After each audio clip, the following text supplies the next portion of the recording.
नमस्कार दोस्तों, एक बार फिर से स्वागत है आप सभी का आपके अपने YouTube channel maths by Gajendra Singh पर।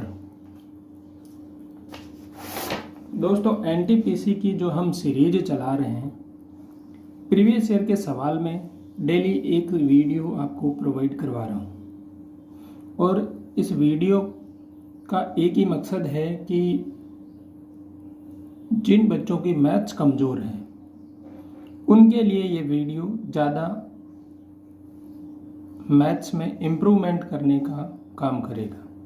मतलब मैं इस वीडियो में हर एक चीज़ बता रहा हूँ, सब चीज़ें बेसिक्स हैं। जिसका मैथ्स बिल्कुल ही वीक है, मैं कह रहा हूँ अगर जिसका मैथ्स 0 है उसके लिए भी ये वीडियो बहुत ज़्यादा कारगर है।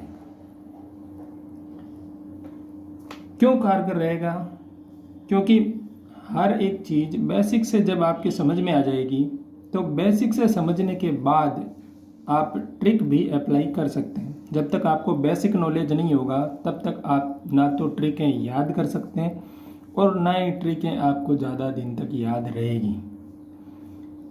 तो एक बार बेसिक तरीका समझ लेना चाहिए पूरा, और बेसिक समझने के बाद ही आपको आगे जो भी ट्रिकें आती है याद होती है तो सबसे बेस्ट है, नहीं होती है तो भी कोई नहीं, आप आसानी से सवाल कर सकते हैं। सिर्फ कैलकुलेशन की स्पीड आपको बढ़ानी है, और वह स्पीड भी कैसे बढ़ती है वो भी हम जैसे जैसे सवाल आते हैं उसके साथ चर्चा कर लेते हैं। देखो, पहला सवाल कह रहा है 0.000000729 और इसमें भाग देना है 0.00000027। इस संख्या में इस संख्या का भाग देना है और पूछा है मान ज्ञात करो। अब देखो, पहली बात तो ये कि मुझे ऑप्शन देख के आइडिया लग रहा है कि भाग तो 27 बार ही जाएगा। भाग तो 27 बार ही जाएगा इस संख्या में, क्योंकि ऑप्शन में सब जगह 27 या 27 27 ऐसा ही लिखा हुआ है। लेकिन 27 बार जाने के बाद भी 0.27, 0.027, 2.7 और 227, मतलब पॉइंट का हमें क्या करना है, पता करना है। तो पहले मैं देख लेता हूँ इसमें पॉइंट के बाद कितनी संख्याएं हैं ऊपर। 1 2 3 4 5 6 7 8 संख्याएं हैं ऊपर, और नीचे की तरफ 1 2 3 4 5 6 7 8, मतलब 8 संख्याएं पॉइंट के बाद ऊपर है, 8 संख्याएं पॉइंट के बाद नीचे है। पॉइंट से पॉइंट क्या हो जाएगा, कैंसिल हो जाएगा। जब पॉइंट से पॉइंट कैंसिल हो गया तो ऊपर की संख्या आई 729 बटा नीचे की संख्या है 27, और ये इससे कटता है कितनी बार, 27 बार। तो फाइनल आंसर क्या आ गया, 27। इस टाइप के सवाल में मैंने कहा था ऑप्शन देखते ही आपको पता चल जाएगा कि भाग कितनी बार जा रहा है। आपको सिर्फ और सिर्फ ध्यान देना है दशमलव का,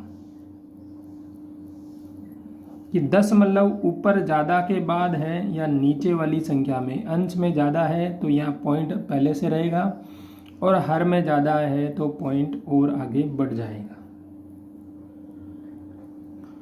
अब देखो अगले सवाल की तरफ देखते हैं।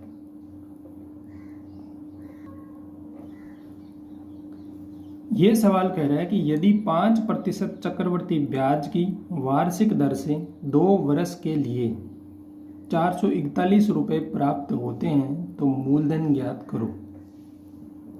ब्याज क्या है, चक्रवर्ती, और ये कह रहा है कि 5% चक्रवर्ती ब्याज की दर से 2 वर्ष के लिए 441 रुपये प्राप्त होते हैं। तो 441 रुपये प्राप्त होते हैं, मतलब ये क्या है, मिश्र धन। दोस्तों, ये ब्याज नहीं है, मिश्र धन है, क्योंकि चक्रवर्ती ब्याज की दर से 2 वर्ष के लिए 441 रुपये प्राप्त होते हैं तो मूलधन ज्ञात करो। अगर ये चीज़ ब्याज होती तो यहाँ लिखा रहता कि ब्याज के 441 रुपये प्राप्त होते हैं। तो मिश्र धन की वैल्यू आपके पास आ गई है 441 रुपये। दर आपके पास है 5%, समय दे रखा है 2 वर्ष।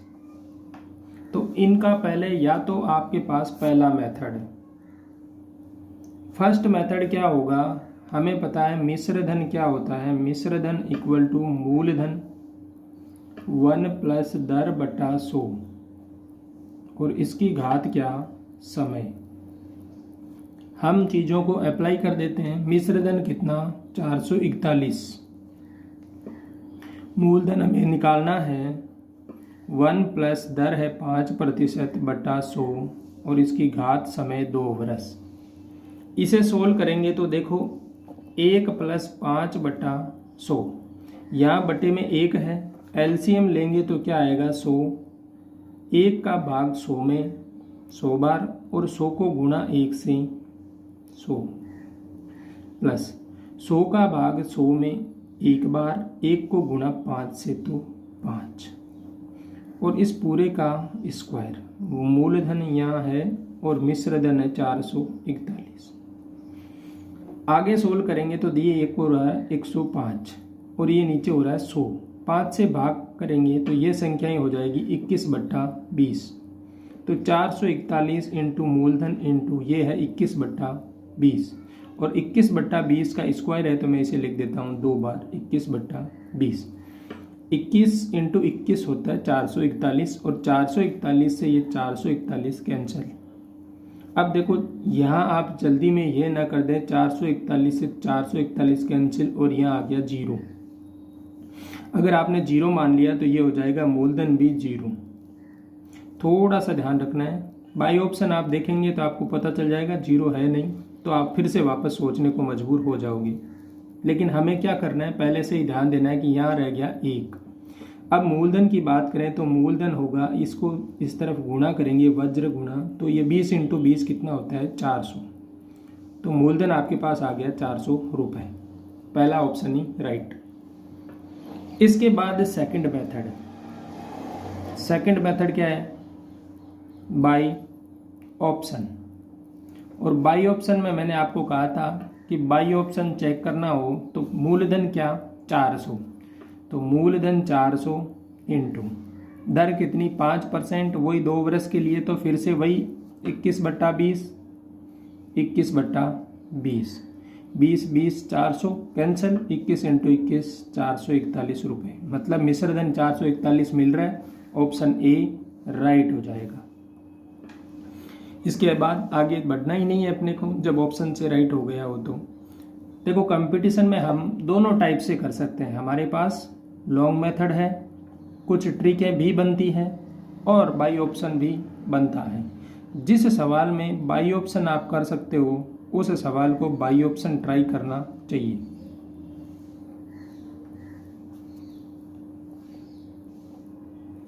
नेक्स्ट सवाल है अनुपात का। दो संख्याओं का अनुपात उसने 3:4 है और यदि दोनों संख्याओं में से 3 घटा दिया जाए तो अनुपात 2:3 हो जाता है, तो संख्याओं का योगफल ज्ञात करो। पहली बात वही लॉन्ग मेथड, आप मानेंगे कि संख्याएं 3x और 4x हैं और अब प्रश्नानुसार प्रत्येक संख्या में से 3 घटा रहे हैं, तो 3x - 3 और 4x - 3 इक्वल टू 2/3। इसके बाद वज्र गुणा करेंगे और वज्र गुणा करने के बाद जो वैल्यू मिलेगी x की, उस x की वैल्यू से हम संख्याएं निकालेंगे और संख्याएं निकालने के बाद उनका करेंगे योग। पहला मेथड। चलो मैं आपको एक समीकरण बना देता हूं पहले मेथड से कि हमने पहले माना कि संख्याएं क्या है 3x और 4x। अब सवाल कह रहा है प्रश्नानुसार संख्याओं में से 3 घटा दो, तो 3x - 3 बटा 4x - 3 वो बराबर है 2:3 के। अब इसे वज्र गुणा करेंगे और वज्र गुणा करने के बाद इससे x की वैल्यू आपको कुछ मिलेगी और जो x से वैल्यू मिलेगी उस x की वैल्यू हम यहाँ रखेंगे और कुल योग की बात करेंगे तो कुल योग होगा 7x। x की वैल्यू आपको यहाँ से मिलेगी, उसे रख देंगे तो ये मान मिल जाएगा। लेकिन सेकंड मेथड क्या कह रहा है कि पहले अनुपात कितना 3:4, बाद में अनुपात कितना 2:3। कितना माइनस किया है हमने, प्रत्येक संख्या में से 3 माइनस किया है मैंने। यहाँ से मैंने देखा कि 1 घट रहा है और यहाँ से भी मैंने देखा कि 1 ही अनुपात घट रहा है। जब समान अनुपात घट रहा हो तो मुझे जो मान है वो 1 का मान, या जो संख्याएं अनुपात हमें घटा हुआ मिल रहा है वही किसके बराबर है, जो हम घटा रहे हैं उसके बराबर है। तो 1 की वैल्यू क्या आ गई, 3। अब जब 1 की वैल्यू 3 है तो यहाँ हमारे पास अनुपात कितना, 3 और 4, तो इनका योग क्या होगा, तो योग है 3 + 4 = 7। 1 की वैल्यू 3 है तो 7 की वैल्यू क्या होगी, तो 7 × 3 = 21। तो फाइनल आंसर क्या हो जाएगा, 21। ठीक है। सेकंड मेथड ध्यान रखना कि संख्याएं समान घटा रहे हैं और अनुपात में भी समान अंतर मिल रहा है, तो जो अंतर मिल रहा है वो घटाए हुए मान के बराबर होगा। इससे हमें मान मिल जाएगा। जब 1 की वैल्यू मिल गई तो 1 की वैल्यू मिलने के बाद हमें जिसकी वैल्यू चाहिए, अगर यहाँ होता छोटी संख्या कितनी तो हम लिख देते 9, बड़ी संख्या कितनी तो 12, और टोटल कितना तो 21। ठीक है। अगले सवाल की तरफ। बहुत ही अच्छा सवाल है, सोचने पे मजबूर कर रहा है। सवाल कह रहा है कि एक टेनिस खिलाड़ी खेले गए 18 मैचों में से 12 मैच हार गया। जीते हुए मैचों की संख्या दशमलव में ज्ञात करो। दोस्तों, दशमलव में ज्ञात करने के लिए क्या होता है कि दशमलव में हम जब निकाल पाएंगे जब कुल मैचों की संख्या से भाग दे देंगे। एक तरह से प्रतिशत वैल्यू निकालते हैं उस टाइप से ही है, लेकिन इसमें 100 से गुणा नहीं करना होता दशमलव के लिए। पहली बात, कुल कितने मैच खेले उसने, कुल मैच खेले हैं उसने 18। हारे कितने मैच, 12। तो उसने जीते कितने, जीते हैं 18 - 12 = 6।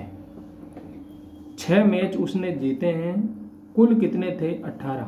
तो दशमलव में निकालने के लिए 6/18 आपको करना होगा। 6 × 18, 3 बार गया, 1/3 या 0.333। ये आंसर आपको मिलेगा। अगर दशमलव में नहीं बोल के बोलता कितने प्रतिशत मैच जीता है तो यहाँ से मिलता आपको 33.33%। क्यों, इसी संख्या को हम प्रतिशत में बदलने के लिए फिर से 100 से क्या करते, गुणा। तो 100 से गुणा करने के बाद यह संख्या मिलती है आपको 33.33। लेकिन कहा दशमलव का है तो दशमलव के लिए हमें ध्यान रखना है जीते गए मैच बटा कुल मैच।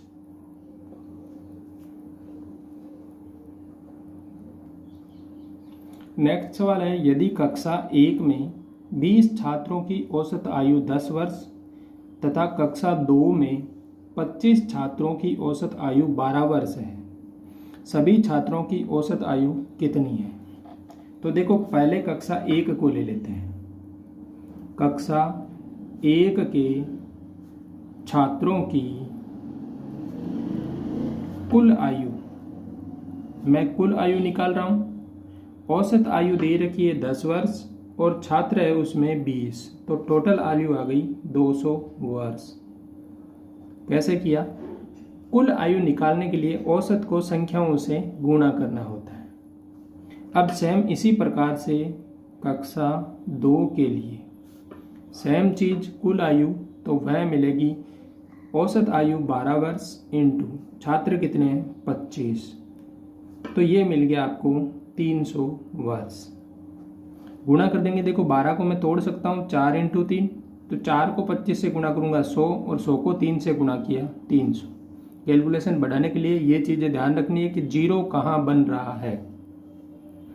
सबसे बड़ी बात, हमें गुणा में ज़्यादा से ज़्यादा जीरो बनाने की कोशिश करनी रहती है। जितने जीरो आप बना पाते हो उतनी ही आपकी गुणा की स्पीड बढ़ जाएगी।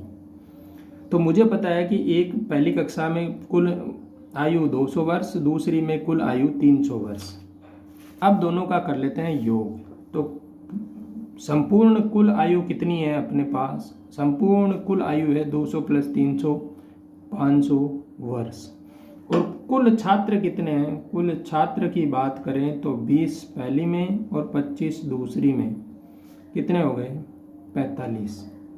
अब संपूर्ण औसत पूछा है तो औसत आप निकाल सकते हो। औसत के लिए आपको पता है 500/45 भाग जाएगा एक बार, 45 5 बचे, फिर से एक बार 50, फिर से एक बार, तो 11.1111 ऐसे चलता रहेगा। इस संख्या को हम क्या लिख सकते हैं? 11.1 का बार। अब ये वाला भी समझ लेते हैं। जब ये मान आ भी गया है तो देखो ऑप्शन तो अपना सही हो गया बी, 11.111। अब मैंने कहा कि इस संख्या को हम लिख सकते हैं 11.1 का बार। संख्या क्या है? 500/45। अब यही संख्या इससे वापस लेके आनी हो तो कैसे लाएंगे? इसके लिए 11 को पहले अलग कर देते हैं, प्लस में लेते हैं, ये बचेगा 0.1 का बार। 11 पहले से अलग है, इसको अलग ही रहने देते हैं। जब अलग ही है, अलग ही पहले से है, तो हम क्या करेंगे? अब देखो, इस एक के लिए मुझे पता है कि जितनी संख्याओं पे बार होगा उतने लिखने हैं 9। इनके साथ कोई छेड़ाछाड़ी नहीं, इनको अलग से रहने दो। इसको मैं सोल्व कर रहा हूँ, फिर 11 उसमें जोड़ देंगे। तो पहले जोड़ते हैं। देखो इसके लिए क्या होगा? जितनी संख्याएं हैं उतने लगेंगे 9।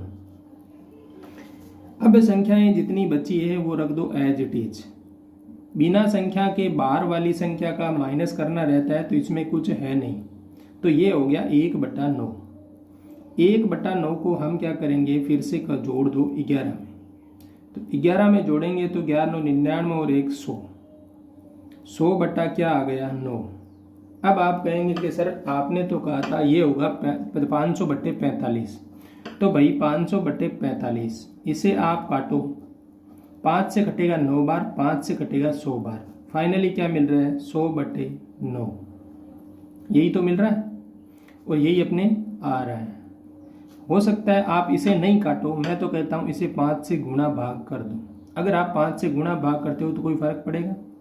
कोई फर्क नहीं पड़ेगा। जब कोई फर्क ही नहीं पड़ रहा है तो 5 को गुणा कर दो, 500/9 को गुणा कर दो 5 से 45, सेम संख्या मिल गई वापस, 500/45। तो जब बार दे रखा हो किसी संख्या का, 3.4 का बार है, आप मुझे कमेंट में इसका आंसर देना, क्या आंसर होगा। मैंने जो तरीका बताया इसी तरीके से आप सोल्व करेंगे। 3.4 का बार, इसे हम दशमलव में है, इसको भिन्न में बदलना है।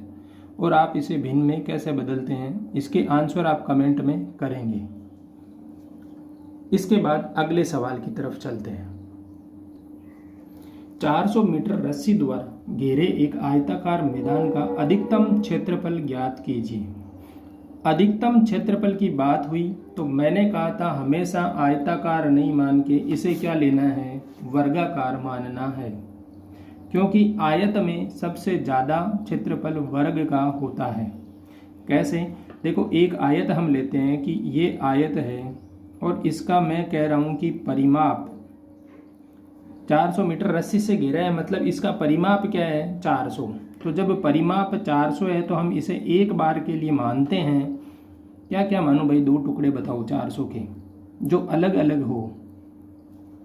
एक लंबाई 40 मान लेते हैं और चौड़ाई 10 मान लेते हैं। होगा क्या? नहीं होगा। 40 और 10 से तो ये क्या हो रहा है? इसका क्षेत्रफल मिल रहा है, लेकिन परिमाप नहीं मिल रहा है। परिमाप के लिए होगा 2 कोष्ठक लंबाई प्लस चौड़ाई, और ये है 400 के बराबर, तो यहाँ से ये कटेगा 200, और लंबाई प्लस चौड़ाई का कुछ ऐसा कॉम्बिनेशन बैठाओ जिससे क्या मिले? 200। मैं मान लेता हूँ लंबाई है 150 मीटर और चौड़ाई है 50 मीटर। लंबाई और चौड़ाई मैंने मान ली है। अब हम क्या कर रहे हैं? लंबाई और चौड़ाई जब मान ली, इसके बाद इसका क्या करो? क्षेत्रफल निकालो। तो 150 × 50,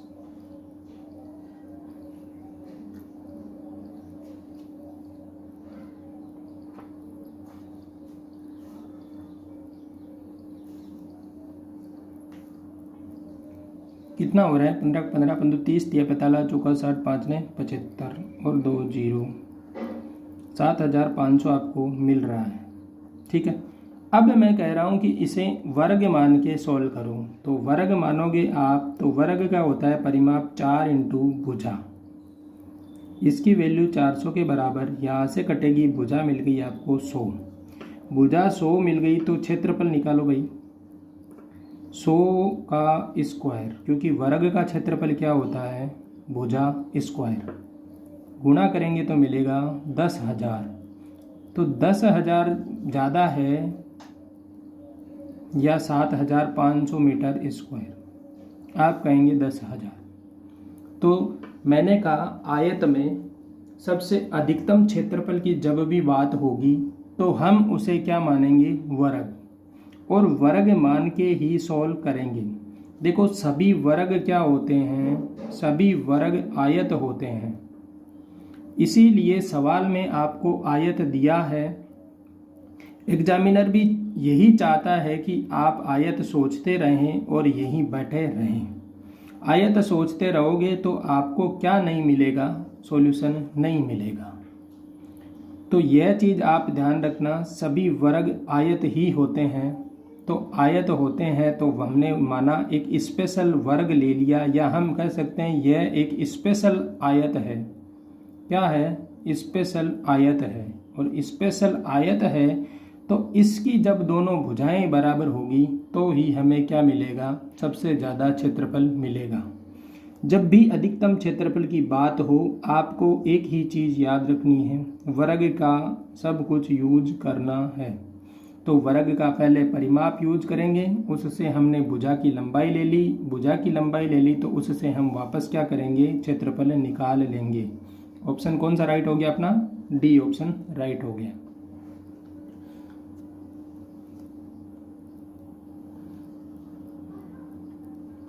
इसके साथ आप ये वीडियो अब अपने पूरे दोस्तों के साथ शेयर कर दीजिएगा। जो दोस्त तैयारी करते हों और उनको मैथ्स से डर लगता है, उनके लिए आप ज़रूर उनके साथ वीडियो को शेयर कर दीजिएगा।